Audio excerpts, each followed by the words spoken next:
Hi, I'm Billy Bolton, and I've been drinking beer about as far back as I can remember. I had my first beer at the tender age of 14, a Budweiser. And because of the god-awful taste, I did not drink for 2 more years. I started drinking better beers. Let me tell you something. I know what I like, and I like what I know. But recently, in 2004, a law was lifted that prevented the sale of beers over 6% alcohol. And all my friends have just gone hog wild. I just don't get it. To me, it just seems like more money and less drinking. These high-alcohol beers with their fancy labels, gnomes and elves drawn on them, outrageous prices. I mean, how can a beer get darker than a Guinness? Or stronger than a Molson Ice? Or even more refreshing than a Hoogarden? I have my skepticisms about the whole craze, but I'm willing to step out of my theoretical box. I'm willing to venture out and try these beers and see what Atlanta has to offer. Look out, Atlanta. I'm gonna drink you out of house and home.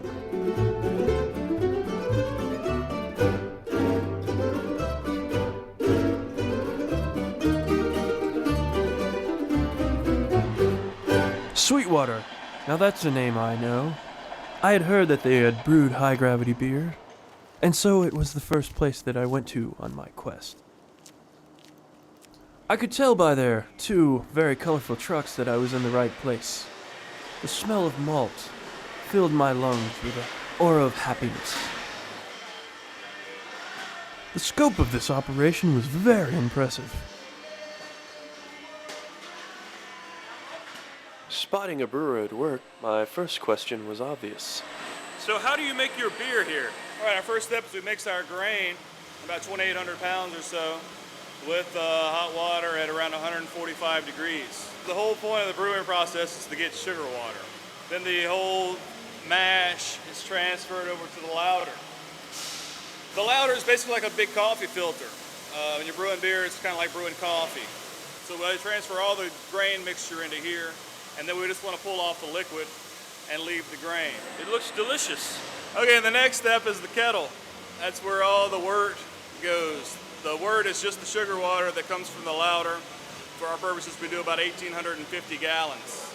It's boiled for 1 hour, and hops are added both at the beginning, middle, and end. Was this analog or digital beer? And the final vessel in our brew house here is the whirlpool. After the boil, the wort is pumped in through the side very rapidly, so it spins around. All the solids like leftover hops, proteins that conglomerate, and so on and so forth, settles towards the middle. Give it a 10-minute rest, and then when we pump it out to a fermenter, we pull from the side, thus leaving most of the solids in the tank. All right, so here we are in the fermentation cellar, surrounded by all the fermenters. So after the whirlpool, sugar water is pumped into these fermenters, yeast is added, and then within 6 hours or so, the beer starts fermenting. The yeast eats the sugar and produces alcohol and carbon dioxide. It does that until it gets to complex sugars, and then it stops. We start off around 12.5% sugar. It'll ferment down to around 2% sugar, and that's a good stopping point. I had no idea the amount of work it took to get the refreshment out of these delightful little bottles. Things are getting steamy over here at Sweetwater Brewing Company.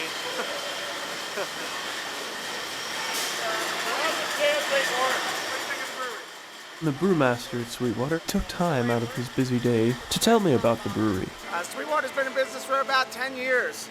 The reason we chose to come down to Georgia and Atlanta specific was simply that the Southeast didn't really have too much representation in microbrew beers. So we saw that there was a void, and we knew that there was a lot of beer lovers, a lot of craft beer lovers down here that would love a good quality microbrew. Sweetwater Brewing Company right now has an annual capacity of about 25,000 barrels. A barrel is 31 gallons. I believe that puts us into the largest microbrewery in the Southeast. About 80% of what we sell is here in Atlanta. And we're growing pretty rapidly, so that tells us that people are enjoying these aggressive style beers. We were fortunate enough to be able to, by ratification of the alcohol law, be able to produce beer up to 14% alcohol.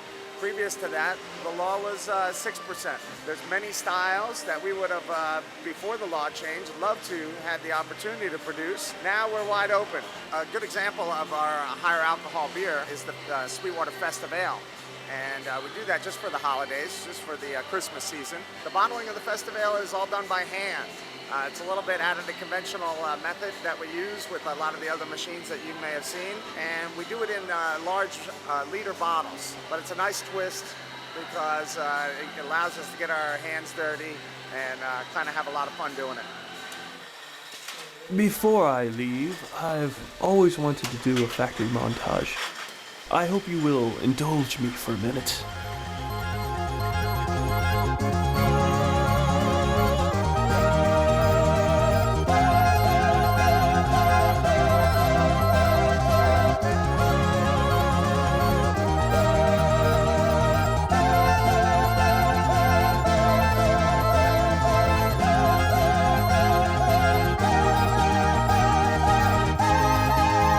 Okay, enough of that. Let's continue with our journey.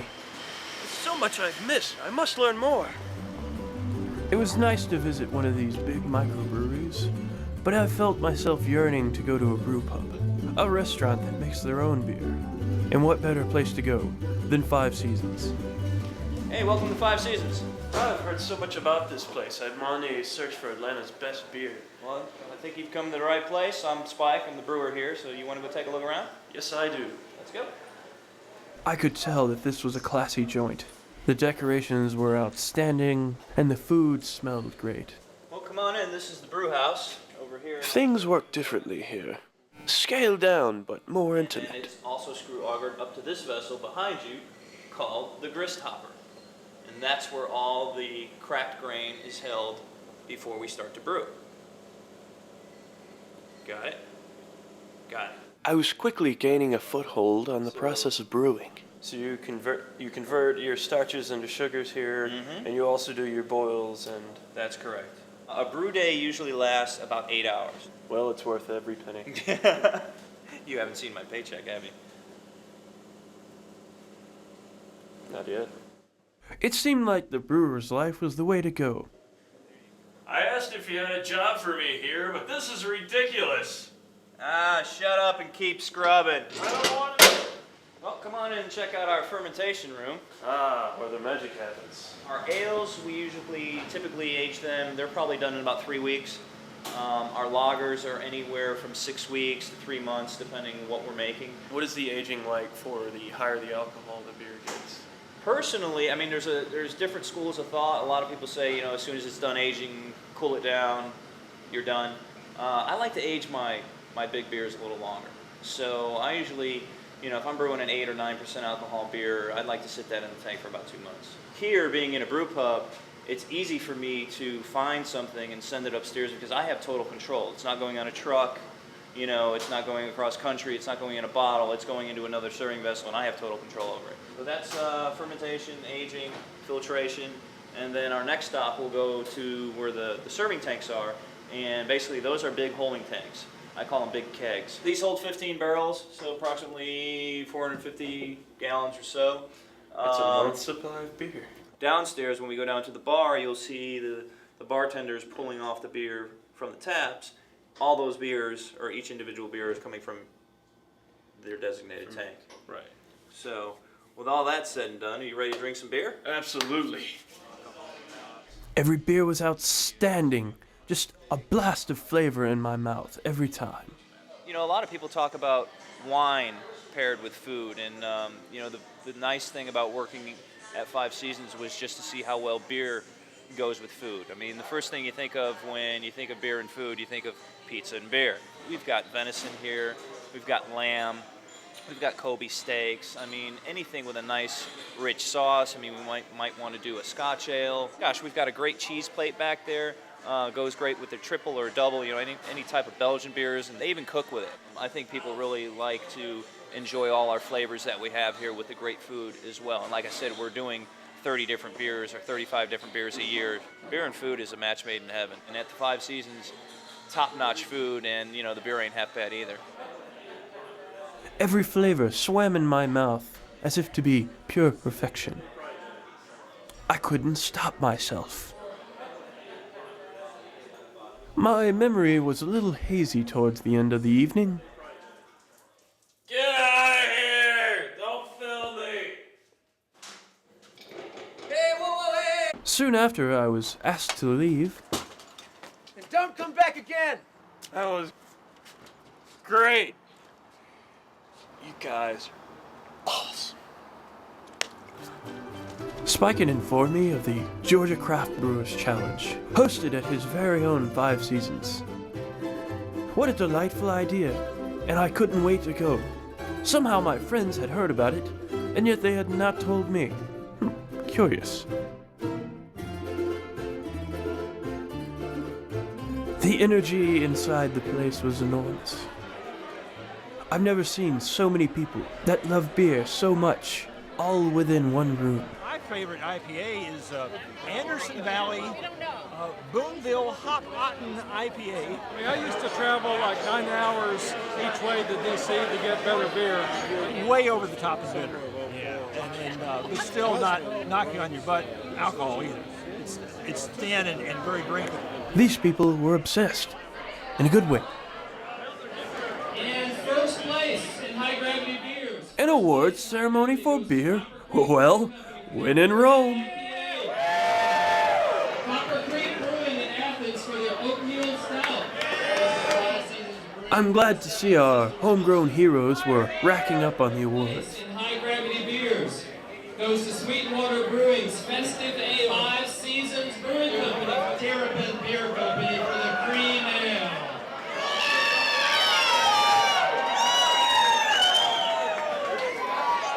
I had no idea this was all happening in my state, right under my nose the whole time. Some heated exchanges about what was the best beer, what was the one that was closest to style.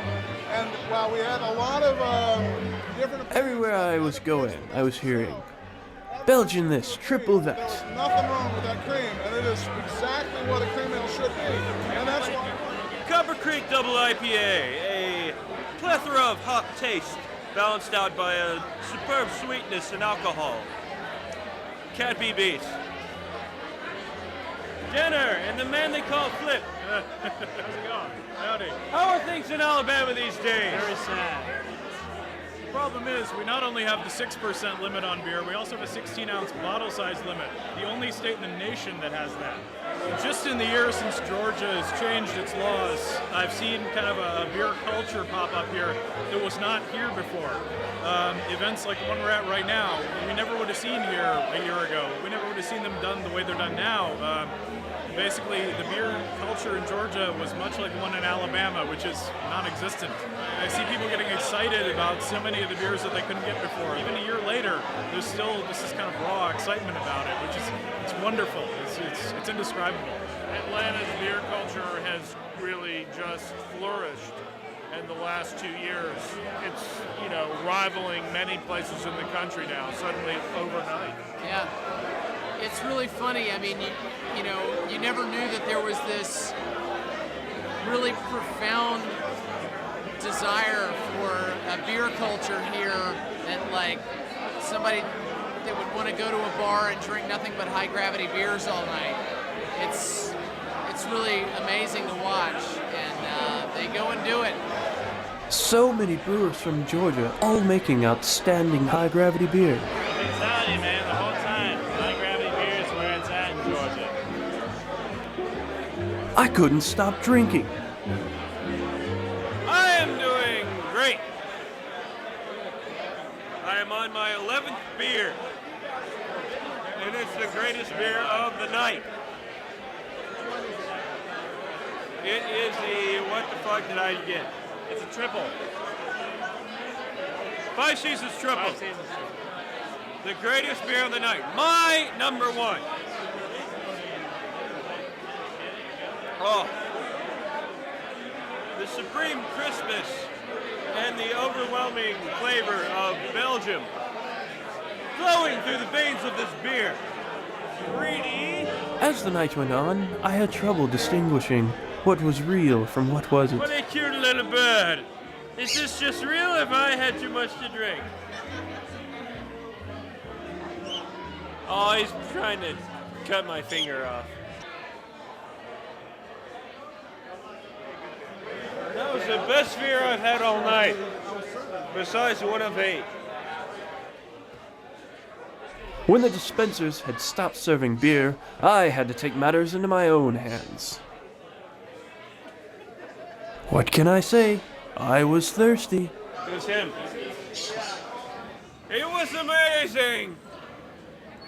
Eventually, they asked me to leave.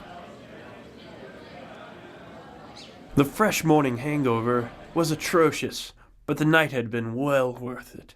When recalling the events of the previous evening, one pub had been mentioned many times. Particularly impressed by the Brickstore Pub in Decatur. The Brickstore Pub. Said to be one of the finest beer establishments in Atlanta.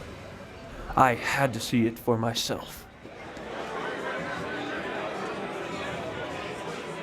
This place was ginormous. In addition to having 2 floors, the number of taps were abound and plentiful. Smoke-free that was good for the palate, fine music being played at low levels. This was unlike any bar I'd ever been in. What are you drinking? I'm drinking the Wake and Bake Stout. Oh, the stout. One of my favorites from Terrapin, yeah. My vocabulary was growing as each minute passed. It's not chocolatey, it's like dark malt chocolatey.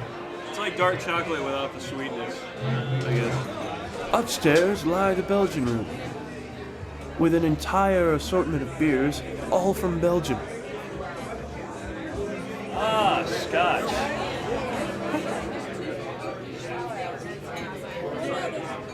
So, since the 6% beer law changed, how has it affected business for you?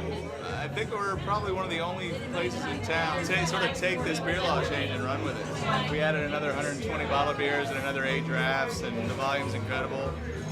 The response is great. We're constantly bringing in new stuff, and we'll always do Sweetwater Terrapin. I think the demand for this stuff is there, and it's been here for so long. It just took us doing what we had to do to get our law changed, which granted took 7 years, but as you can see, it's certainly well received.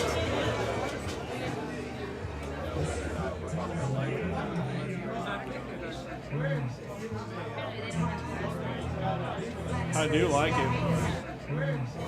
It's Budweiser.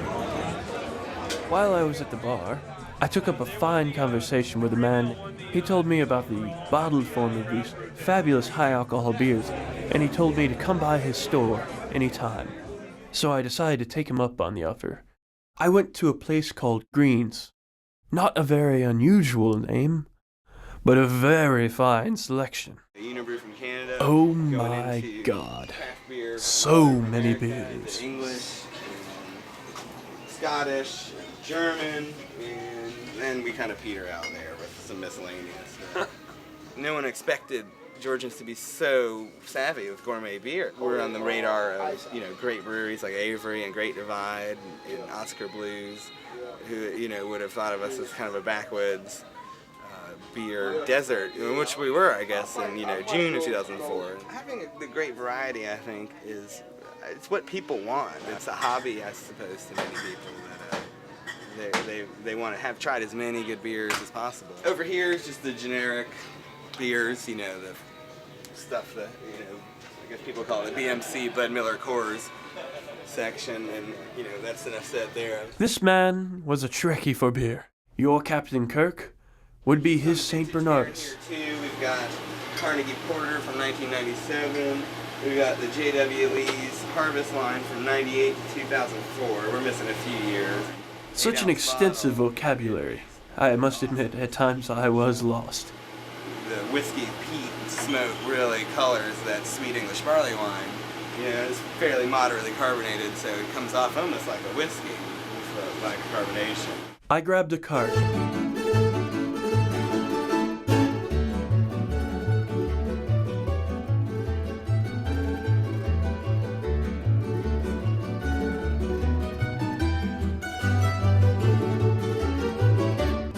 Bottle after bottle, I couldn't help myself.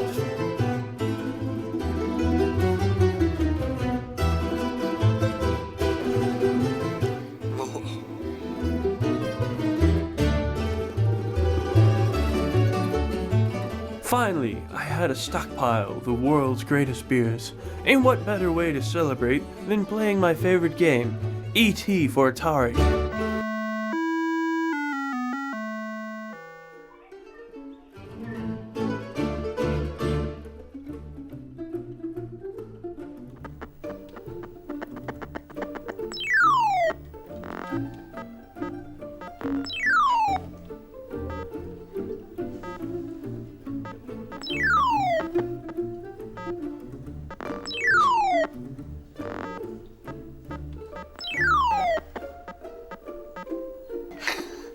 Can't get out of the hole. As the night wore on, I became a little more frustrated.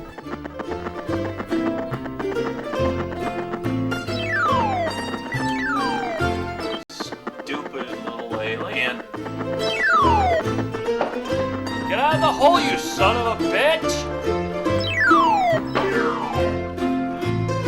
Damn it! God! I must admit, high gravity beer is where it's at here in Georgia. There is a lot more to discover about beer. But I suggest you go on your own little adventure.